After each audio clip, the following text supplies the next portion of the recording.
नमस्कार, बहुत स्वागत है आपका। आप देख रहे हैं खबर असरदार। मैं हूं आपके साथ ऋतु ज्ञानवानी और मैं हूं आपके साथ पुनीत। और चलिए खबरों की शुरुआत आज बड़ी खबर के साथ, दिल्ली से बेहद बड़ी खबर आपको बता रहे हैं। जांच एजेंसी के रडार पर सीएम भूपेश बघेल आ गए हैं। जी हां, ईडी के रडार पर छत्तीसगढ़ के सीएम भूपेश बघेल आ गए हैं। जांच एजेंसी ने लिखित बयान जारी किया है। महादेव ऐप के आरोपियों ने 508 करोड़ रुपए दिए, ये ईडी कह रही है। छत्तीसगढ़ के कई वरिष्ठ नेता ब्यूरोक्रेट को दिए हैं रुपए। ईडी का कहना है गिरफ्तार सिपाही भीम यादव के दर्ज बयान महत्वपूर्ण है, ये ईडी का कहना है। तो बड़ी खबर, बेहद बड़ी खबर दिल्ली से इस वक्त आपको बता रहे हैं। छत्तीसगढ़ में एक तरफ जहां पहले चरण का चुनाव होने जा रहा है 7 तारीख को, उससे पहले एक बेहद बड़ी खबर ईडी की तरफ से ये जानकारी निकलकर सामने आ रही है। ईडी के रडार पर सीएम भूपेश बघेल आ गए हैं। जांच एजेंसी ने लिखित बयान जारी किया है और लिखित बयान जारी करते हुए यह कहा है कि महादेव ऐप के आरोपियों ने 508 करोड़ रुपए दिए हैं। छत्तीसगढ़ के कई वरिष्ठ नेता और ब्यूरोक्रेट्स को ये रुपए दिए गए। इसके अलावा एक सिपाही भीम यादव जिसको गिरफ्तार किया गया है, उसके दर्ज बयान काफी महत्वपूर्ण है, ये ईडी कह रही है। दिल्ली से बहुत चौंकाने वाली बहुत बड़ी खबर इस वक्त आपको हम बता रहे हैं। सीएम भूपेश बघेल, छत्तीसगढ़ के मुख्यमंत्री भूपेश बघेल ईडी के रडार पर आ गए हैं और यह मामला महादेव ऐप से जुड़ा हुआ बताया जा रहा है। और महादेव ऐप के आरोपियों ने 508 करोड़ रुपए दिए हैं, यह हम ईडी कह रही है। छत्तीसगढ़ के कई वरिष्ठ नेता ब्यूरोक्रेट्स को रुपए दिए गए, ये ईडी की तरफ से कहा गया। गिरफ्तार सिपाही भीम यादव के दर्ज बयान काफी महत्वपूर्ण हैं।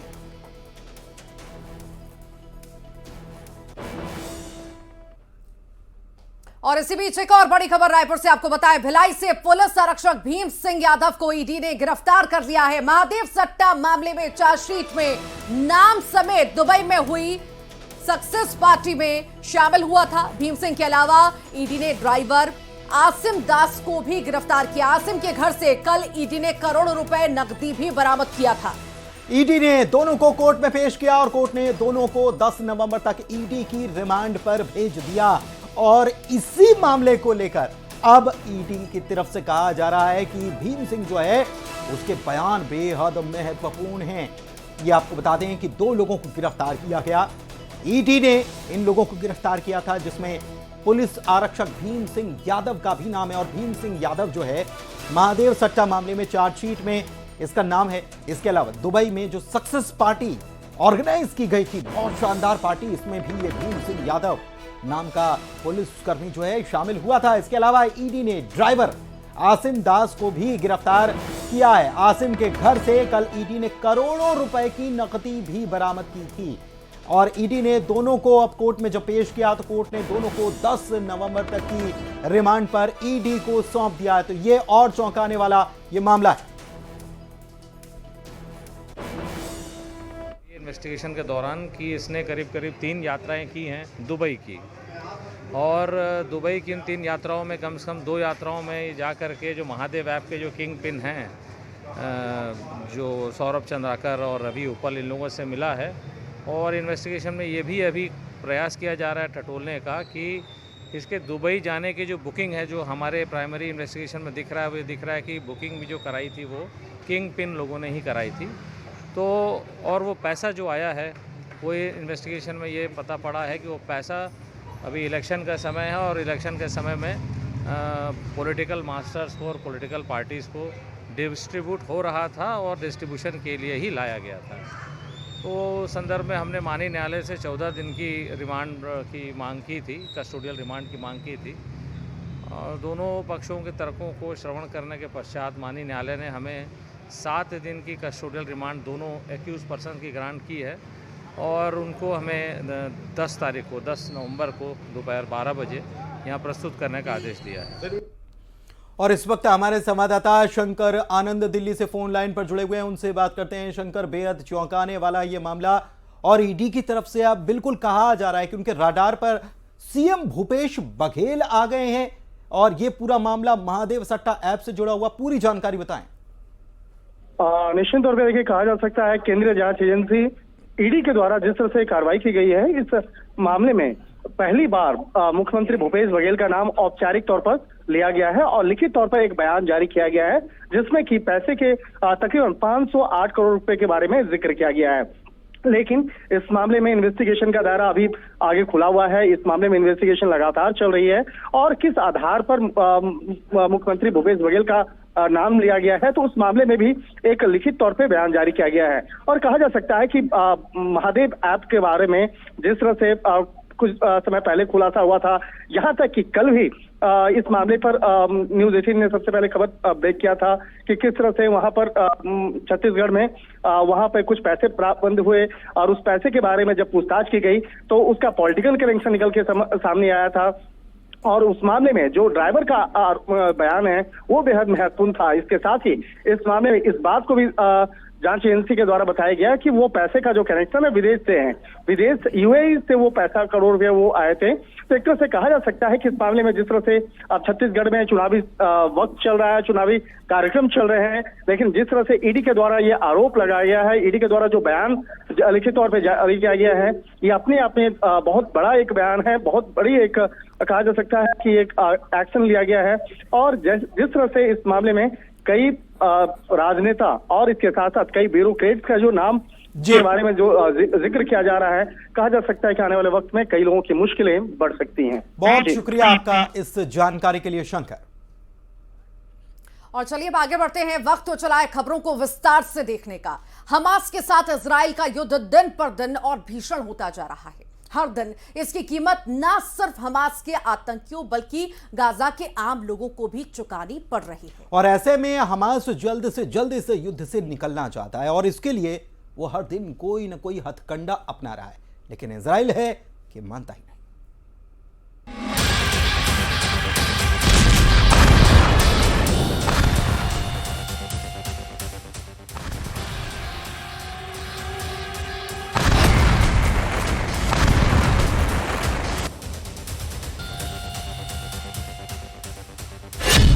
इजराइल को धमकी दी, बात नहीं बनी।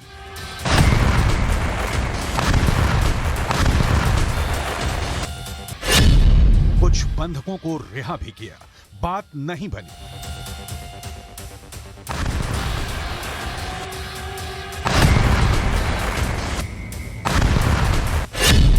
कई देशों से दबाव बनवाया, बात नहीं बनी।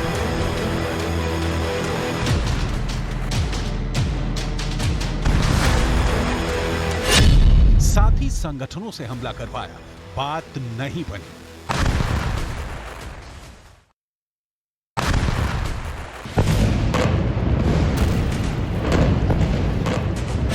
सबकी रिहाई की भी शर्त रख दी, बात फिर भी नहीं बनी।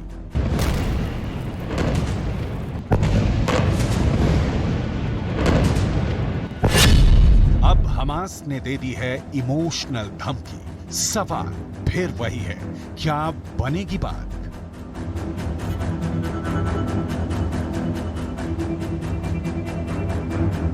हर दिन इजराइल के हमलों में खुद को बर्बाद होता देख हमास घबराया हुआ है। हर रात के हमले के बाद सुबह के आंकड़ों में हमास आतंकियों की तादाद कम से कम होता देख हमास बौखलाया हुआ है।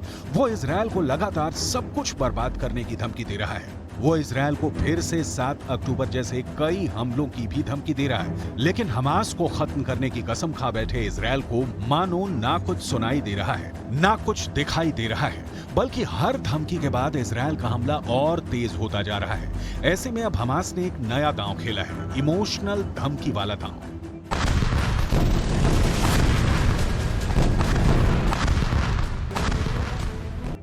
इजराइल के न्यूज पोर्टल के मुताबिक हमास ने अब अपने कब्जे में लिए इजरायली बंधकों के जरिए सरकार पर दबाव बनाने का प्लान शुरू किया है। इजरायली बंधकों के परिवार वालों को हमास की तरफ से मोबाइल पर मैसेज भेजे जा रहे हैं, जिसमें लिखा है कि अल कसाम का संदेश है। अगर आप बंधक बनाए गए अपनों के बारे में जानकारी चाहते हैं तो नीचे दिए गए लिंक पर क्लिक करें।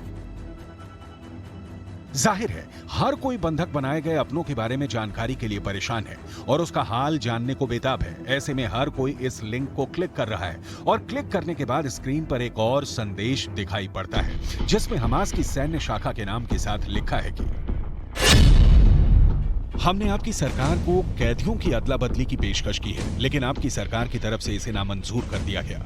हम आपको बताना चाहते हैं कि हम वही संदेश आप तक पहुंचाना चाहते हैं कि हम इजरायल के सभी बंधकों को रिहा करने को तैयार हैं, बशर्ते आपकी सरकार फिलिस्तीन के सभी कैदियों को रिहा करे।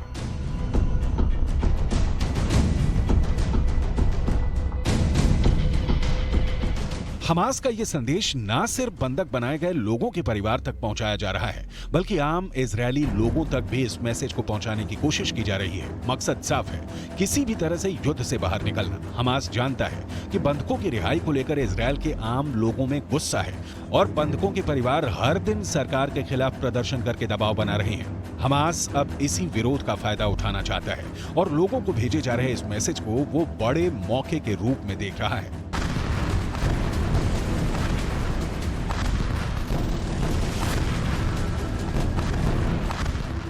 हमास जानता है कि अगर ये कार्ड काम कर गया तो कुछ बंधकों की रिहाई मात्र से ही वो इस जंग को बिना किसी नुकसान के जीत लेगा, क्योंकि नागरिकों की बंधक बनाने की रणनीति ही इस जंग से बाहर निकालने के लिए बनाई गई थी। तो फिलिस्तीन के कैदियों की रिहाई हो जाएगी, इजरायल के पास हमले के लिए एक बड़ी वजह खत्म हो जाएगी, इजरायल पर साथी देशों का भी दबाव बढ़ेगा, समर्थक देश युद्ध विराम के लिए और मुखर होंगे और हमास पूरी तरह से बर्बाद होने से खुद को बचा लेगा। लेकिन इजरायल के प्रधानमंत्री नेतन्याहू के रुख और आक्रामकता को देखकर यह कह पाना मुश्किल है कि हमास का यह प्लान कितना कामयाब होगा, क्योंकि हर तरफ से हमले और दबाव के बाद भी इजरायल रत्ती भर भी पीछे नहीं हटा है और हमास को खत्म करने के लिए वो युद्ध के हर दिन को पिछले दिन के मुकाबले ज्यादा खौफनाक और आक्रामक बनाता जा रहा है। ऐसे में हमास की ये इमोशनल धमकी प्लान कामयाब होगी, इसमें शक तो जरूर है।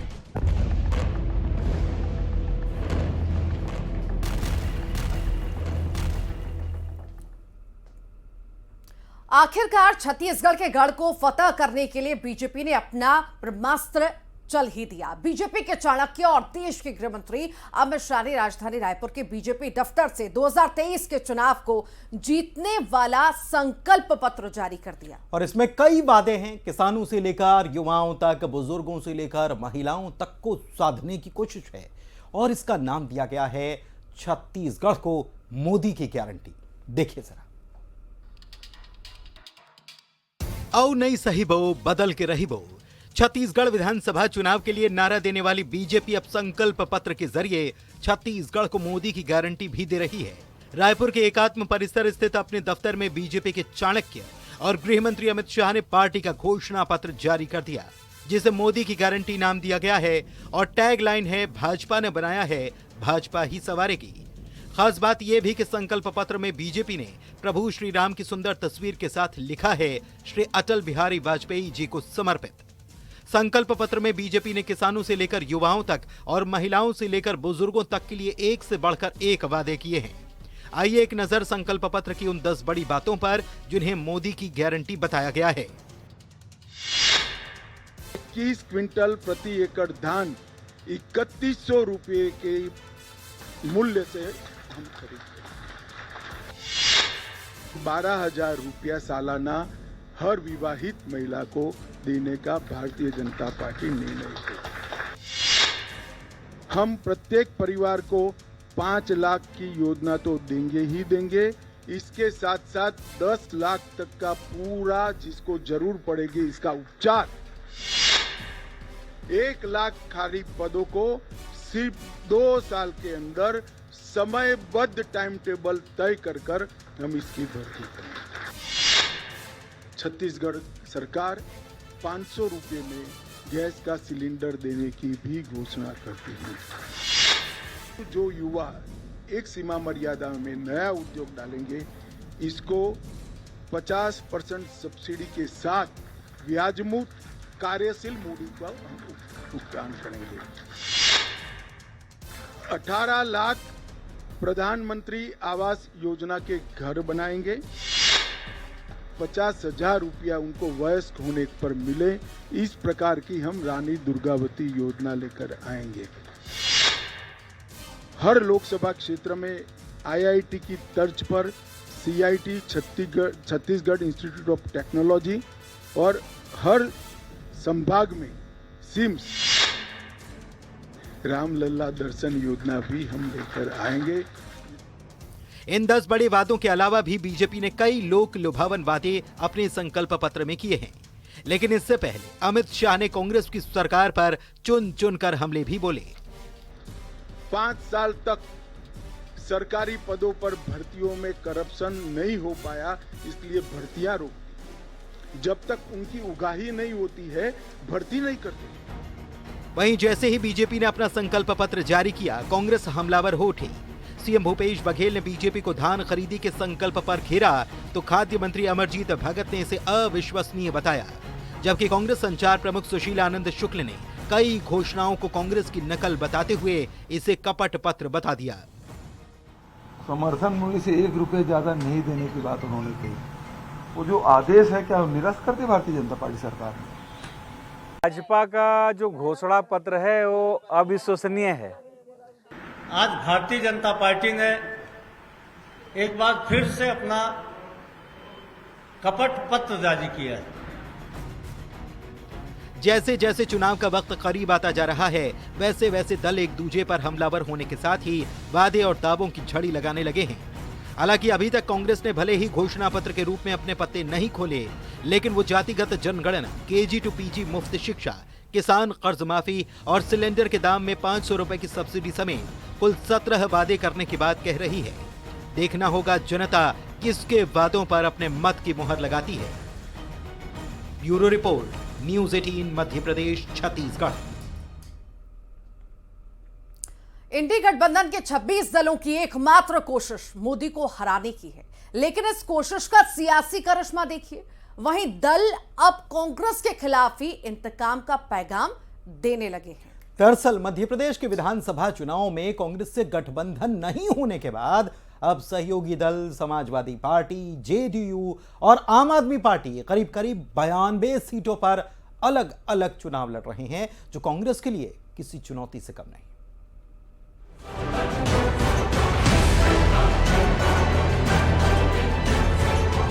बीजेपी से इंतकाम का पैगाम देने की कोशिश हुई, 26 दलों की सियासी एक्सरसाइज भी हुई, लेकिन विधानसभा चुनाव में उसी गठबंधन के अगुवा को अपनों ने ही चारों तरफ से घेर लिया। अखिलेश के साथ नीतीश और केजरीवाल के दांव से अब कांग्रेस मध्य प्रदेश में तनाव से जूझ रही है, क्योंकि 230 सीट वाले चुनावी राज्य में 90 सीटों पर अपनों से ही जंग छिड़ गई है। यानी MP में कांग्रेस के खिलाफ सहयोगियों ने ही चक्रव्यूह रचना की है। समाजवादी पार्टी ने 73 सीटों पर अपने उम्मीदवार उतारे हैं। आम आदमी पार्टी ने 70 सीटों पर अपने उम्मीदवार उतारे हैं, तो वहीं JDU मध्य प्रदेश में 5 सीटों पर लड़ रही है। यानी विपक्ष की तरफ से 1 सीट पर 1 उम्मीदवार वाला फॉर्मूला 23 में ही फेल हो गया, क्योंकि अपनों ने ही कांग्रेस के साथ खेल कर दिया। 2024 के लोकसभा चुनाव में विपक्षी दलों द्वारा बीजेपी को हराने के लिए बनाया गया इंडिया गठबंधन मध्य प्रदेश की विधानसभा चुनाव से पहले ही बिखरता हुआ नजर आ रहा है। दरअसल इंडिया गठबंधन में कांग्रेस के साथ शामिल सपा, JDU और आप जैसे विभिन्न राजनीतिक दलों ने ही मध्य प्रदेश की 92 सीटों पर अपने उम्मीदवारों को उतार दिया है। मध्य प्रदेश में कांग्रेस का खेल बिगाड़ने के लिए अखिलेश यादव के साथ ही नीतीश कुमार भी ताल ठोंक रहे हैं और नसीहत दे रहे हैं कि अगर विधानसभा में परिणाम उलट हुए तो फिर 24 के रण में 26 दलों का मेल संभव नहीं हो पाएगा, क्योंकि इस गठबंधन में सबसे बड़ी लड़ाई PM फेज की है। जो समाजवादी पार्टी का प्रत्याशी था वो आज भारतीय जनता पार्टी का प्रत्याशी है, और कांग्रेस ने भी जो प्रत्याशी बनाया वो दूसरी जगह से बनाया। जो जीत रहा होगा वो क्यों किसी के दल में भेजेगा? सवाल ये है कि किसने लेन देन कराया है? क्या कांग्रेस ने लेन देन कराया है? क्या बीजेपी ने पुरानी आदत अभी तक नहीं छोड़ी? इसमें कहीं ना कहीं कांग्रेस और बीजेपी दोनों मिले हुए हैं कि दोनों की मिली भगत से लेन देन हुआ है, वरना समाजवादी पार्टी का वहां पर प्रत्याशी होता। तो अभी तो इसको हम लोग कांग्रेस पार्टी को आगे बढ़ाने के लिए हम लोग सब एक जुट के काम कर रहे थे, लेकिन अभी उनको कोई इस सब चीज की चिंता है नहीं। अभी तो लगे हुए हैं 5 राज्य के चुनाव, इसलिए 5 राज्य का चुनाव होगा, उसके बाद अपने सबको बुलावेंगे। आजकल कभी कोई चर्चा नहीं हो रही। कांग्रेस अब इसी कश्मकश में है कि जिस सीट पर वो सहयोगियों के साथ बीजेपी को टक्कर देने की चाह में थी, अब उन्हीं सीटों पर अपनों ने चुनाव से पहले ही गेम खराब कर दिया। कमोबेश एहसास कुछ अजीब व गरीब हैं तेरे, ऐ सियासत, जाने क्यों पल भर में खुश तो दूसरे ही पल में उदास है, जिसका अब कांग्रेस को एहसास है। Bureau report, news 18। और इसी के साथ ही इस बुलेटिन में इतना ही। वक्त है एक छोटे से ब्रेक का, लेकिन आप कहीं मत जाइएगा क्योंकि न्यूज़ 18 पर खबरों का सिलसिला लगातार जारी है। नमस्कार।